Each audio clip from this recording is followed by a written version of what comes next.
안녕하십니까. 전현직 대학 교수 6천여 명으로 구성된 전국 교수 모임 정교모는 문재인 정권을 유사 전체주의로 규정하는 제2차 시국선언을 발표했습니다. 오늘은 교수들의 제2차 시국선언 내용을 요약 정리해 드리겠습니다. 정교모 소속 교수들은 15일 문재인 정권은 거짓과 기만, 위선의 정권이라며 헌정법제, 경제정책, 안보, 국방, 교육사회, 탈원전 등 6개 분야에 대한 거짓과 기만에 근거한 폭정을 낱낱이 밝혔습니다. 이들은 문재인 정권이 헌법의 삼권 분리 원칙을 훼손하고 공수처 설치를 통해 제왕적 대통령제를 강화시키고 있다. 이와 같은 문재인의 거짓에 대해 진실의 가치, 전쟁을 선포한다며 다음과 같은 비판 발언을 쏟아냈습니다. 최원목 이화여대 교수는 문재인 정부는 상식과 공정가치가 지배하는 나라다운 국가를 만들겠다고 공언하더니 상식과 공정 궤도로부터 무한 이탈하는, 그래서 한 번도 경험해보지 못한 거짓의 나라가 돼가고 있다. 조국 사태를 통해 드러난 집권 세력의 거짓, 위선, 기만은 살아있는 권력에 대한 수사에 제과를 물리려는 공수처 설치와 좌파 이익연합을 위한 장기 집권 계획이 일환인 연동형 비례선거법 강행으로 더욱 집요하게 우리 헌정 질서를 유린하고 있다. 각종 권력형 비리가 속속 드러나고 있는데에도 집권 세력은 오히려 법무장관의 자의적 검찰 인사 재청권을 통한 수사 무력화를 시도하고 특정 오용 시민단체들과 연합해서 사법행정위원회 설치를 통한 사법부 장악까지 획책하고 있다. 문재인 정권의 거짓과 술책의 지향점이 유사 전체주의라는 것은 부인할 수 없는 진실이 되고 있다고 말했습니다. 이호선 국민대학교 교수는 공수처 설치는 고위공직자들의 비리, 부패 수사를 위한 것보다는 제왕적 대통령의 장기 독재를 위한 입법 구태타다. 공수처는 중국의 국가감찰위원회보다 법적 근거나 운영구조가 미개하고 자유민주주의 공화국 정신에 역행한다. 대통령을 향한 수사를 방해하는 자들보다 더 표독하고 교활한 자들이 공수처를 독재의 사찰기구로 사용할 것은 뻔하다.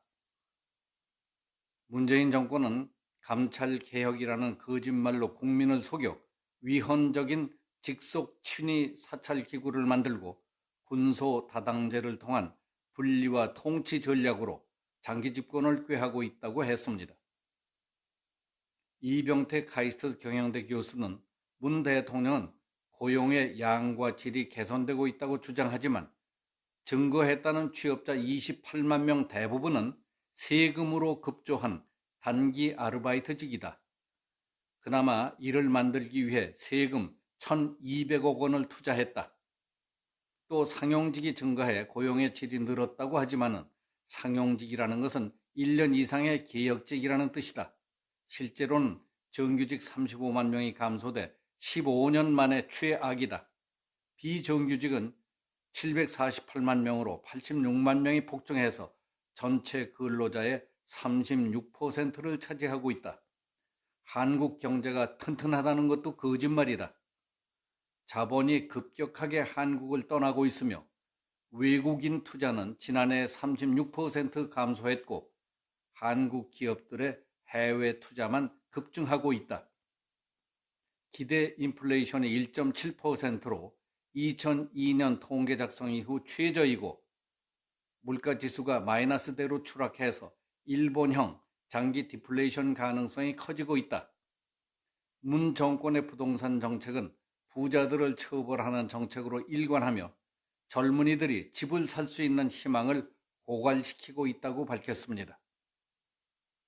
조성환 경기대학교 교수는 문재인 정권의 안보, 국방, 통일, 외교, 통상 정책은 단순히 역대 정부 최악이라는 평가를 넘어서 대한민국의 존재 자체를 위협하는 파괴와 해체의 해악을 끼치고 있다. 대통령과 집권 세력의 망상적 안보의식 때문이다. 문재인이 말한 평화라는 것은 북한의 핵인지를 자처하는 것이었고 중국에 순종하는 것으로 그것은 평화가 아니라 굴종이자 행복이다. 4.27 판문점 선언의 한반도 비핵화 합의는 북한의 비핵화가 아니라 주한미군 철수, 탈원전 등을 통한 대한민국의 비핵지대화를 약속한 것이다. 문재인은 일본 때리기 외교, 맹목적 친중 사대 외교에 몰입하고 있다. 그 결과 신뢰에 기반한 동맹 외교와 국익 추구를 위한 실용 외교, 전방위 포괄적 국제 협력 외교, 신장된 국력을 바탕으로 한 세계 기여 외교 등 대한민국의 누적된 외교 자산을 망쳐버렸다고 비판했습니다. 김성진 부산대학 교수는 2002년 유럽의 금융위기를 불러온 것은 재정적자 규모를 절반으로 줄여서 발표한 그리스 정부의 통계 수치 조작 때문이었다. 작년 7월 WTO는 한국이 10대 무역 대국 가운데 수출 감소 폭이 크다고 발표했다. 실제로 우리나라 수출은 12개월째 연속 감소하고 있지만 문재인 대통령은 선방이라는 말만 되풀이한다.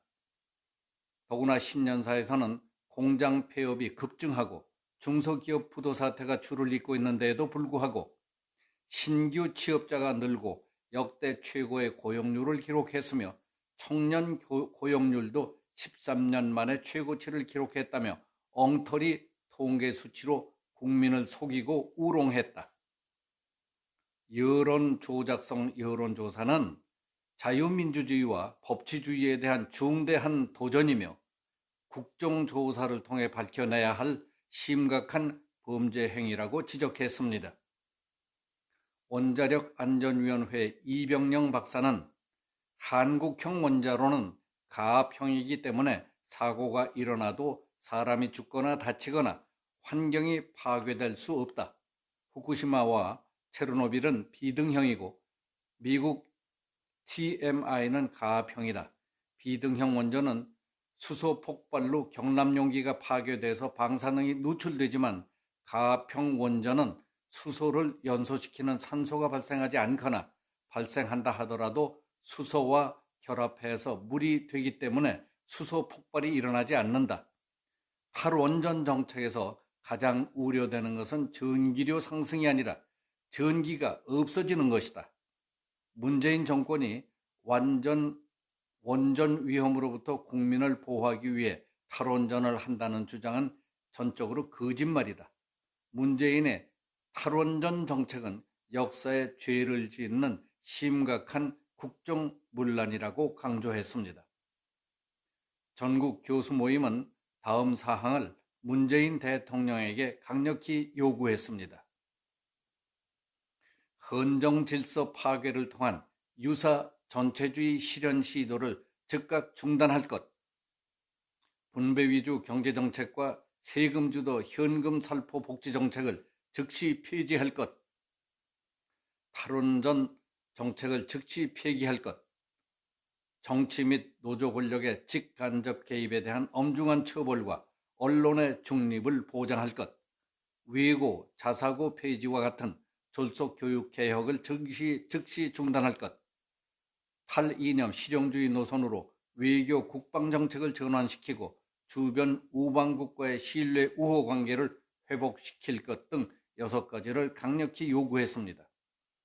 이상 교수 6천여 명의 제2차 시국선언 내용이었습니다. 오늘 여기서 마치겠습니다. 감사합니다.